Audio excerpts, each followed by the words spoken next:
ඔයා දන්සලකට යනවා කියලා හිතන්න. පන්සලකට යනවා. එහෙම නැත්නම් ට්‍රිප් එකක් යනවා.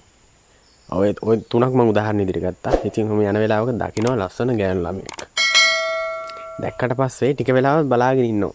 මොකද එයා එතනින් කොහෙටවත් යන්නේ නැහැ. සමහරට ඔයාලා යනවත් එක්කම වගේ තමයි එයාත් යන්නේ.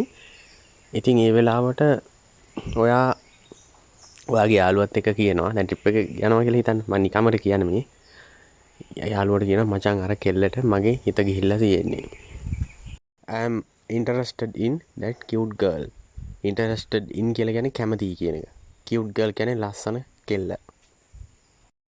යාළුවා ඉතින් කොහොමත් එහෙමනේ. එහෙනම් කෙලින්ම ගිහින් එයාගෙන් අහපන්. කෙලින්ම ගිහින් එයාගෙන් අහපන්. Then go and ask her directly. Then go and ask her directly. Then කියලා කියන්නේ එහෙනම් go and ask කියලා කියන්නේ ගිහිල්ලා අහන්න directly කියලා කියන්නේ කෙලින්ම. කෙනෙක් තව කෙනෙක්ට කැමති වෙන හේතු තියෙනවා විශේෂයෙන් ඔය ආදර සම්බන්ධතාවවලදී. එක දෙයක් ඇස් වලට කැමතියි කියනවා. ඇස් චූටි නිසා කැමතියි කියලා කියනවා. මූණ රවුන්ඩ් නිසා කැමතියි.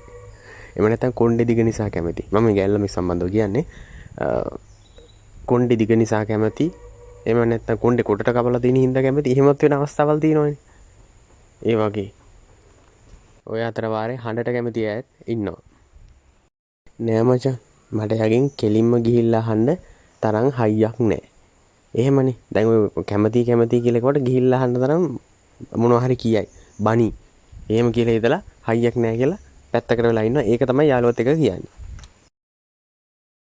Can't gather all my guts. I can't gather all my guts කියලා කියන්නේ මට ධෛර්යයක් නෑ. මට හයියක් නෑ. Go and ask her directly. එයාගෙන් කෙලින්ම ගිහිල්ලා අහන්න මට හයියක් නෑ. දැන් ඔයාලට කියන්න පුළුවන් නේ. දැන් ඔයාලා වැඩ කරන තැන බොස් ගොඩාම නපුරු කෙනෙක්. එක වචනයක් කිව්වොත් බනිනවා. එහෙම වුණොත් ඔයාලට කියන්න පුළුවන් නේ මට මගේ බොස් එක කතා කරන්න හයියක් නෑ.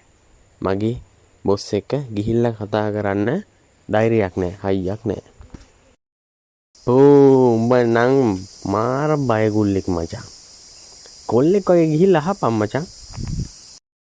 You are a chicken-hearted fellow. මම මහා බයගුල්ලෙක්. එයා උඹේ දිහා බැලුවද? කීපවතාවම බැලුවද? එයා උඹට ඇහැ දුන්නද කියලා අහන්නේ ඒකනේ. නිතර බලනවා නම් අනිවාර්යෙන් එයාට කැමැත්තක් තියෙන නිසානේ ඔය කියන කෙනා ගැන නිතර බලන්නේ. එයා උඹට ඇහැ දුන්නද? Is she giving you her eye? නෑ මචං. ඒකේ හරිම ආඩම්බරයි. No මචං she is proud. කොහොමත් කෙනෙක් විම්සිලිමත් වෙනවා කියලා දැනගත්තට පස්සේ පොඩ්ඩක් ඔය ආඩම්බරකම් පෙන්වන එක ගෑල්ලමන්ගේ හැටියක්නේ. යාළුවත් නිකන් ඉන්නේ නෑ. මෙයාටව තව අවුස්සනවා. එහෙනම් ඉංගියක් දෙකක් දාපන් කියන්නේ අර ඇහැක් එහෙම ගහපන් කියලා කියන්නේ. Then drop a few hints කියන්නේ ඉඟි කීපයක්. ඉඟියක් දෙකක් දාලා ප්‍රතිචාර හොඳයි නම් වැඩේට බහින්න බෑපන්. Then you feel positive කියලා කියන්නේ ප්‍රතිචාර හොඳයි නම්. Then it's right time to go for it. ඒ කියන්නේ ඒක තමයි වෙලාව මේ වැඩේට යන්න. මම දන්නේ නෑ මචං සීන් එකට කොහොම එන්ටර් වෙන්නද කියලා.